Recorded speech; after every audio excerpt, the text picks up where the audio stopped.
Bonjour Hélène Manarino. Bonjour Philippe Vandel, bonjour à tous. Votre journal de la culture qui débute par les moyens mis en place pour que les humoristes puissent continuer de nous faire rire en dépit du coronavirus. Et oui, notamment le théâtre Apollo à Paris a décidé de réagir suite à la situation actuelle. Ils ont eu une idée assez maligne.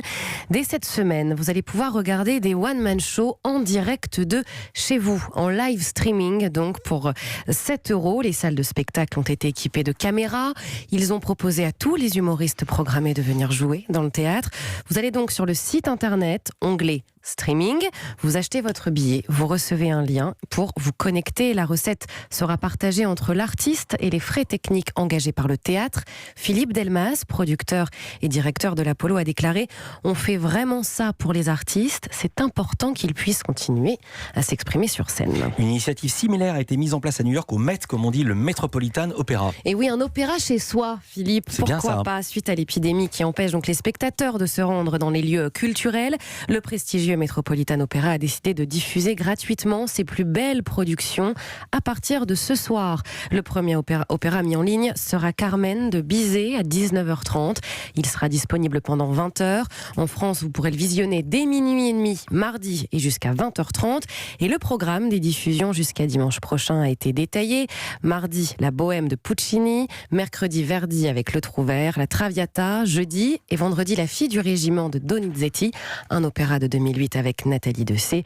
Il y aura aussi Tchaïkovski. Sachez que le Berliner Philharmoniker, donc en Allemagne, met à disposition un accès libre au Digital Concert Hall, l'autre nom de la plateforme vidéo de l'orchestre. Plusieurs concerts et images d'archives. Vous vous inscrivez avec votre nom et votre adresse mail. Et puis du côté de l'Opéra de Paris, une programmation de courts-métrages en lien avec la danse et la musique est toujours disponible sur la plateforme 3e scène. On continue sur le sujet du coronavirus. Tom Hanks, le comédien, et son épouse donnent des nouvelles rassurantes. Et oui, je rappelle que l'acteur américain et sa femme ont été testés positifs au coronavirus. Ils ont été mis en quarantaine en Australie.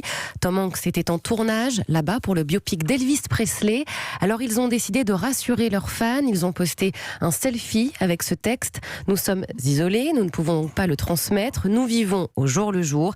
Il y a des choses que nous pouvons tous faire pour surmonter cette épreuve en suivant les conseils des experts et en prenant soin les uns des autres. Non ? Point d'interrogation.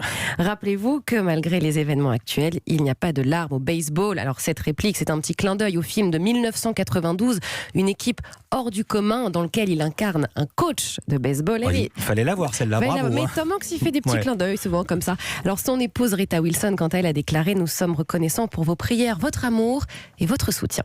Et la chanteuse Gloria Gaynor a quant à elle cartonné avec sa vidéo sur l'application TikTok, vidéo dans laquelle elle se lave les mains sur son titre culte I Will Survive.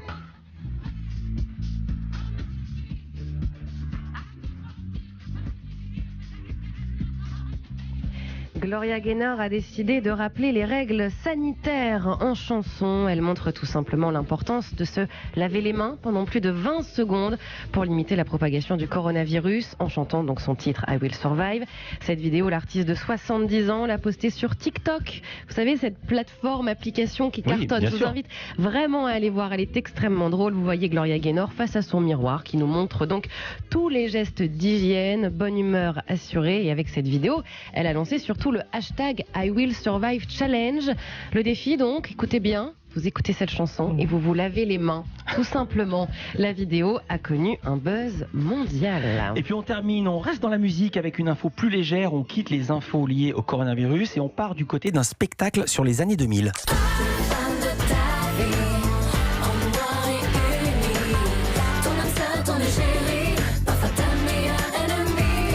Qu'est-ce que j'ai écouté cette chanson? Ouais. Donc... C'est générationnel ça. Ah bah bien sûr. Alors que moi pas du tout, donc ça indique votre âge. Ah bah oui, on a 30 ans d'écart. Oui, voilà, exactement. Alors Philippe, oui, ça va nous faire du bien. Back to Basic 2000. Imaginez toutes vos stars des années 2000, donc les L5 que vous venez d'entendre, Patrick King, Yannick, entre autres réunis sur la même scène. Un peu de nostalgie quand même. 10 concerts sont prévus de septembre à décembre prochain, avec un Zénith de Paris le 7 novembre. Il y aura aussi Sly, Matthew Stone, Nutty, Willy Denzé. Ça va chanter et danser, je pense. Céline Dacosta sera dans la salle, c'est sûr. Merci beaucoup Hélène, vous restez avec nous, on va parler cinéma avec vous. À tout à l'heure. Oui, avant musique toujours.